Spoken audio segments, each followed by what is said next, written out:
Welcome to this explainer, designed specifically for you, undergraduate biology students.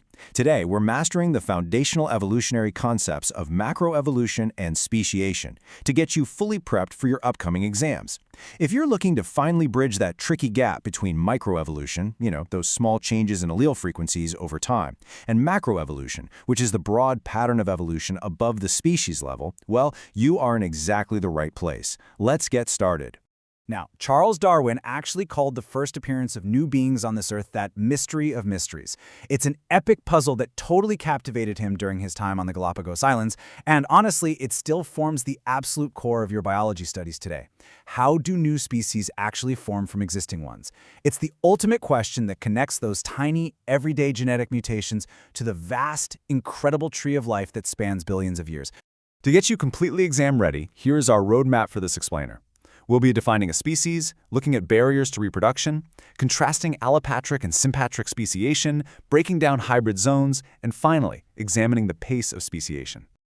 Section 1. Defining a species. What actually makes a species unique?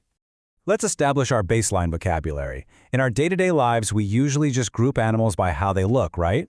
But evolutionary biology requires a much stricter set of rules. You've got to commit the biological species concept to memory.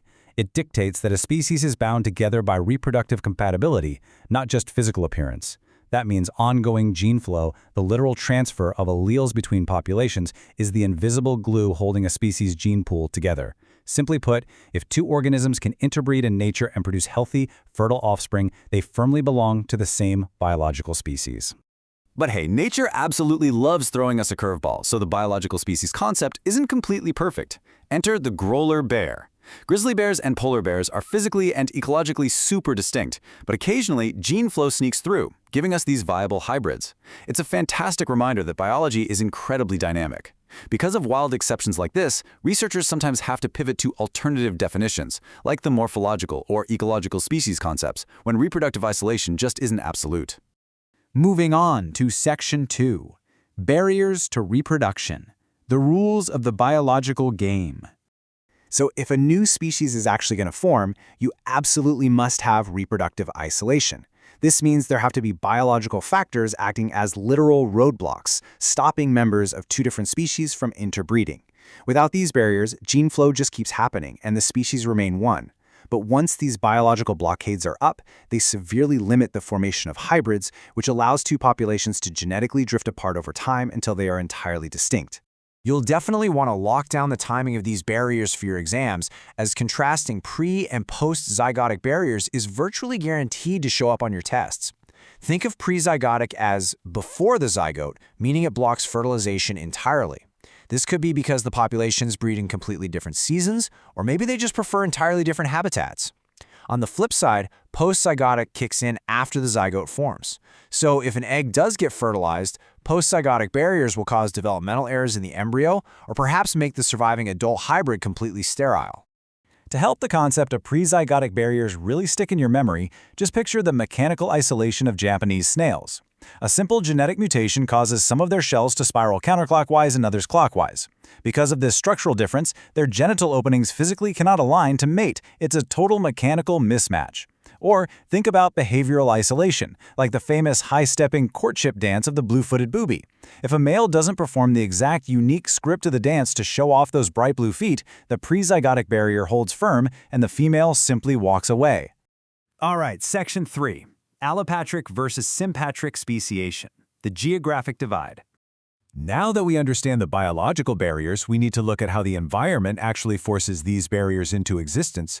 This is arguably one of the most critical comparisons in all of macroevolution. Let's use the prefixes as a handy mnemonic for your exams. Allo means other country. So allopatric speciation requires a strict physical geographic barrier, like a massive canyon opening up, or a river entirely changing course, to physically divide a single population into two. Sim, on the other hand, means same country. Sympatric speciation happens when populations are living right on top of each other, in the exact same geographic area, without any physical separation whatsoever. So, you might be wondering, how does sympatric speciation actually happen if there isn't a physical wall dividing the group? Well, a major way is through polyploidy. This is a crucial genetic error during meiosis or mitosis that gives an organism extra sets of chromosomes. What's absolutely wild about this mechanism is that while it's extremely rare in animals, it is responsible for over 80% of today's plant species. We're talking vital agricultural crops like wheat, potatoes, and cotton. In literally a single generation, a plant with a polyploidy mutation can become completely reproductively isolated from its parent population, instantly forming a new species in the exact same space. But animals use sympatric speciation too, mostly through habitat differentiation or sexual selection. A textbook example is the cichlid fishes of Lake Victoria. In one single continuous body of water, hundreds of unique species evolved. How? Well, over time, females selectively mated with males based on highly specific breeding colors. Some preferred a red-tinged back, while others wanted a blue-tinged back. This mate choice acted as a massive behavioral barrier, actively splitting the population purely based on preference, without a single geographic hurdle in the water. Section 4. Hybrid zones explained. Bending the rules of reproduction. So what happens when these previously isolated, partially formed species bump back into each other? They form what's called a hybrid zone. It's exactly what it sounds like, a region where members of different species meet, mate, and produce offspring of mixed ancestry. You can really think of a hybrid zone as nature's own evolutionary laboratory. It's constantly testing whether the two parent species will stay completely separate or if their distinct gene pools will just collapse back together into a single population. Over time, a hybrid zone is going to resolve into one of three distinct outcomes, and it depends entirely on the overall fitness of the hybrids being produced. First, we have reinforcement. If the hybrids are less fit than their parents, natural selection will actually strengthen the reproductive barriers, pushing the species further apart. Second is fusion. If those reproductive barriers are weak, the two species might undergo fusion, merging entirely back into one single species. And third is stability. They might just achieve an ongoing balance, where distinct parent species remain, but hybrids continually form in that specific zone over time. Let's ground this with some real-world examples. Remember our Lake Victoria cichlids? Heavy pollution has made parts of the lake incredibly murky, which effectively blinds them. Because the females can no longer see those specific male colors clearly, the behavioral reproductive barriers just break down. This causes distinct species to tragically undergo fusion, merging back together and destroying their biodiversity. On the other hand, European flycatchers do the exact opposite. In areas where two flycatcher species geographically overlap, the males actually evolve to look vastly different from one another. This active reinforcement ensures females don't make the evolutionary mistake of creating an unfit hybrid. And finally, Section 5. The pace of speciation, the evolutionary clock. We know the biological rules of how speciation works now, but how long does all of this actually take? If you look closely at the fossil record, you won't always see a slow, constant crawl of change. Instead, you'll very often see what biologists call punctuated equilibria. This is a fascinating pattern where a new species appears quite suddenly in a geologic stratum, stays exactly the same for millions of years, which we call a period of stasis, and then either vanishes or changes incredibly rapidly once again.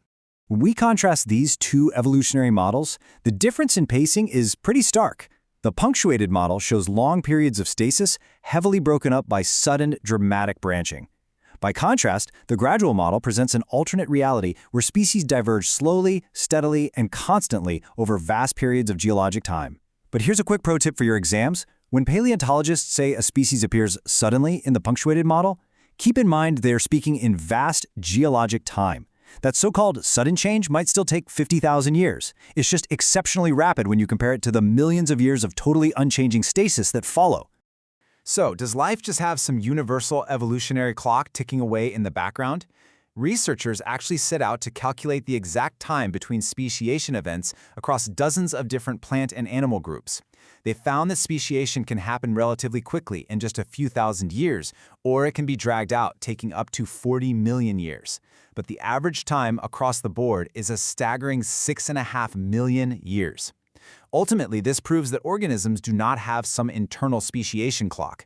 Speciation only begins when gene flow is completely interrupted, and those populations are allowed to genetically diverge. As we wrap up this explainer, I really want to leave you with a provocative thought to test your new mastery of these concepts. Think about our very own species, Homo sapiens. Based on the strict biological rules of allopatric and sympatric speciation we covered today, What exact geographical or biological barriers would have to occur to isolate a human population long enough for a brand new, completely distinct human species to originate in the future? Ponder that as you review your notes. Thank you so much for learning with me today, and best of luck on your upcoming biology exams.